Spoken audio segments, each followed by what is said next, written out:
Yesterday, Rishi Sunak announced, along with Ursula von der Leyen, the new Brexit breakthrough deal, as they're being called.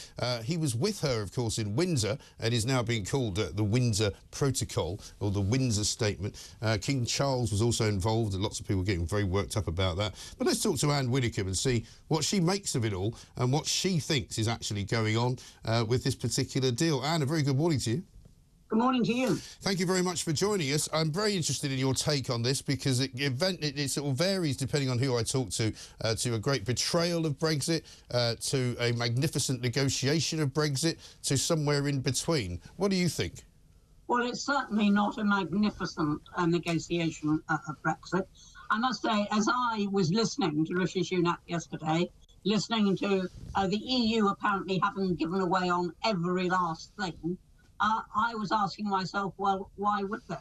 And then, of course, when you look at the detail of the treaty, as a lot of people are now doing, you realise that they haven't. I mean, take the much-vaunted Stormont break. I mean, Rishi, was hailing that as something utterly decisive. No, it isn't. You can only use it in exceptional circumstances, which means that in the normal run of things, Stormont will have to go on accepting EU law. Then he said blandly, we're taking back control of our own VAT. I cheered. Then you look at the detail. Yes, we'll be able to set, this is an example, we'll be able to set the VAT on alcohol consumed in pubs, but the EU will set the VAT on alcohol sold in supermarkets. That sort of detail, of course, was never going to be given yesterday. And what he was relying on was an enormous euphoric reaction that would somehow make people sound as if they were niggling when they look at the detail. Yes. But I reckon that as this proposed agreement is analysed line by line, we're going to see that it amounts to not very much. It does amount to something. I'm not saying he's got nowhere, but it amounts to not very much. And what really worries me is he said as if it was a great triumph. This was going to be locked into the Vienna Convention. It was going to be part of international law. That means that when we realise just how bad a deal it is, we're going to have a devil of a job to get out of it. Well, what I found was interesting yesterday was amongst all of the people that I spoke to about it, I sort of came to the conclusion that it's a bit of a, if you'll forgive the football-y analogy, a kind of a John Terry moment where somebody's run in at the end and kind of decided to throw his hands around the cup and hold it up and go, I've got it, I've got the trophy. When in fact, everybody knows nothing really is going to change dramatically. Nothing is really different between the relationship of Rishi Sunak and the European Union. They might like him a bit more than they disliked Boris Johnson. But he may not well be in power for very much longer anyway. And it doesn't really affect anybody outside of Northern Ireland. That is absolutely true. I think that's a very straightforward analysis of what's gone on. I think only a fool makes the same mistake twice, and the government is making the same mistake twice. It made it with Boris when the thinking, quite honestly, was, although they would never have admitted it, any deal will do. Let's get Brexit done. Any deal will do. And we had this terrible business of a border down the Irish Sea. And now the same thinking is there. Northern Ireland is a perpetual irritant, a perpetual problem. Any deal will do. This is effectively what Rishi Sunak has taken to the table in negotiating, a defeatist attitude, which, of course, will never be matched by his rhetoric. His rhetoric will always be tough. But effectively, the EU have given away very, very little indeed. Yes, and the point about, I suppose, we're watching him currently in Belfast. He's addressing a crowd there in County Antrim. He's explaining his deal to them. I think, he could probably be accused of being slightly over-enthusiastic about what he's got here.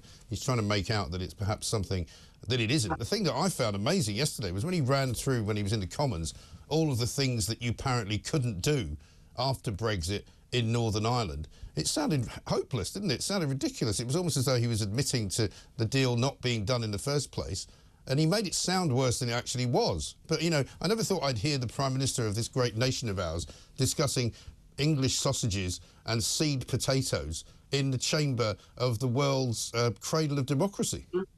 Well, and that is a very good demonstration of just how hopeless that deal was. The clamour, as I say, was to get Brexit done. Any deal will do.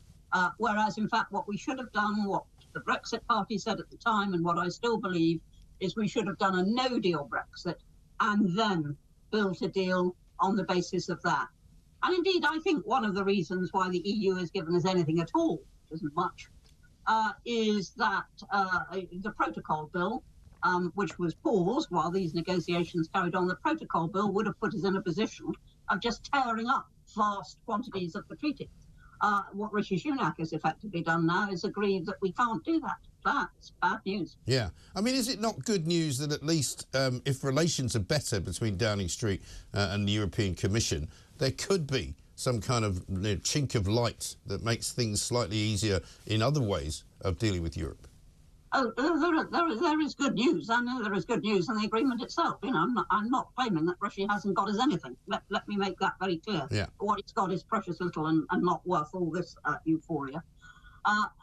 Obviously, you need good relations with the EU, but it is the EU who have quite consistently made those relations bad by penalising us for leaving. We all remember Barnier saying, when he didn't realise he was being recorded, that Northern Ireland, isolating Northern Ireland, was an opportunity to bring pressure to bear on us. He said it in terms. And so I don't think we're at fault for relations with the EU, and we're still horribly at their mercy in many ways in Northern Ireland. And what I want to do is just a break from the EU, build good trading relations with them as we do with the rest of the world. But the rest of the world doesn't intervene in our internal affairs, and the EU shouldn't either. No, exactly right. And I said to myself yesterday, as I read the initial kind of, press briefing, that they've suddenly solved every problem in Northern Ireland because they've now invented a red channel and a green channel, rather like we used to have at airports in this country when you used to come back from places to see whether you had anything to declare. I thought to myself, well, if it was that easy, why has it taken this long? And the reason it's taken this long is because the EU has never wanted to grant it. Yes, that's quite true. In fact, it was Boris who first talked about green and red channels, and said this was a way through. And the EU weren't at all receptive.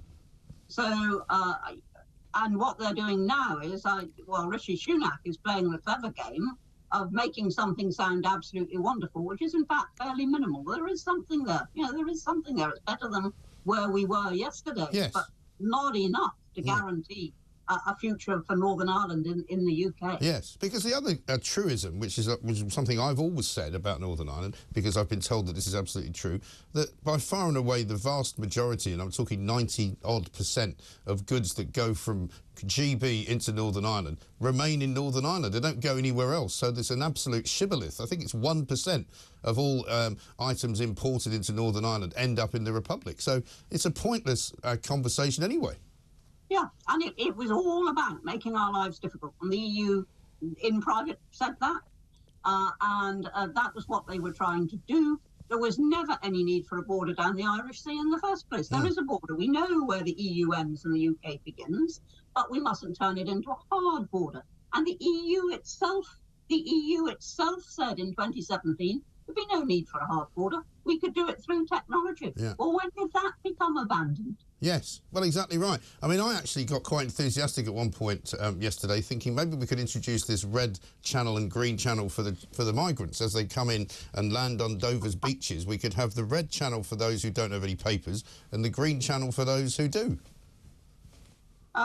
Nice thought, but impractical, I think. Most of them do not come with papers. No. Well, then they'd all be in the red channel. Simple.